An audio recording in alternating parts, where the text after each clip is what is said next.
नमस्कार दोस्तों, मैं हूं अनुपम पाठक और आप देख रहे हैं एपी न्यूज। आज हम आपके लिए लाए हैं एक ऐसी कहानी जिसे सुनकर हमारे देश की समस्त मातृशक्ति अपने को गौरवान्वित महसूस करेगी।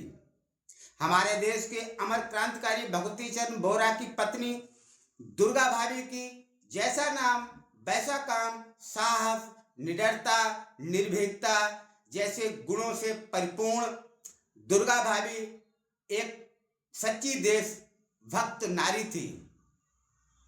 देश के क्रांतिकारियों के साथ कांधा से कांधा मिलाकर चलने वाली हमारे देश की यह वीरांगना धन्य है। भगवती चरण बोरा बम बनाते समय हुए एक हादसे में उनकी मौत हो गई थी। अपने सुहाग का उत्सर्ग करने के बाद भी दुर्गा भाभी ने क्रांति की लौ को मध्यम नहीं पड़ने दिया और पूरी निडरता के साथ क्रांतिकारियों का सहयोग करती रही। धन्य है ऐसी वीरांगना को मेरा 100 बार प्रणाम।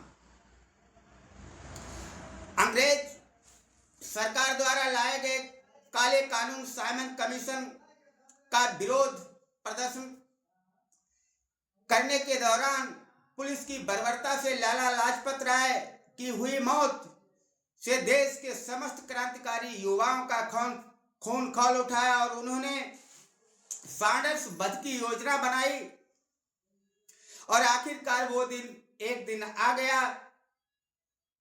चंद्रशेखर आजाद, भगत सिंह, राजगुरु इत्यादि क्रांतिकारी युवाओं ने सैंडर्स की हत्या कर दी।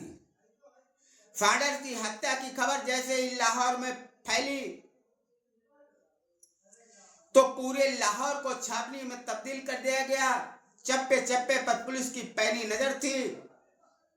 क्रांतिकारियों के कुछ साथी तो सुरक्षित ठिकाने की ओर निकल गए, लेकिन भगत सिंह और राजगुरु दुर्गा भाभी के यहां रह गए।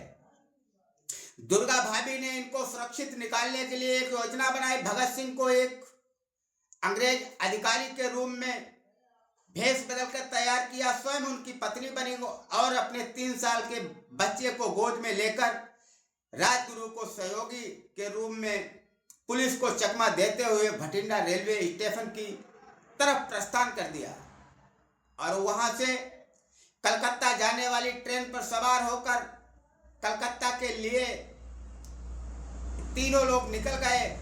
वहां से भगत सिंह और राजगुरु सुरक्षित ठिकाने की ओर प्रस्थान कर गए। दुर्गा भाभी वापस लौट आई, लेकिन इस घटना के बाद पुलिस को दुर्गा भाभी पर शक हुआ। इन पर नजर बनाई जाने लगी। बताया जाता है कि जब भी नेताजी सुभाष चंद्र बोस को हथियारों की आवश्यकता पड़ती थी तो अब भगवती चरण बोरा से संपर्क करते थे और उनका काम हो जाया करता था।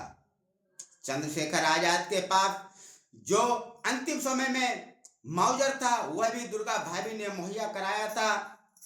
स्वतंत्रता प्राप्ति के बाद गुमनामी के रूप में जी रही दुर्गा भाभी के सामने जीवन उपार्जन की एक बड़ी समस्या थी।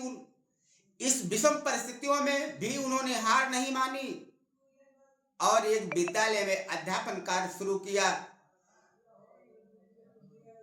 और अंतिम समय में उत्तर प्रदेश के गाजियाबाद में आकर 1999 में गुमनामी ही उन्होंने अपने प्राणों का उत्सर्ग कर दिया।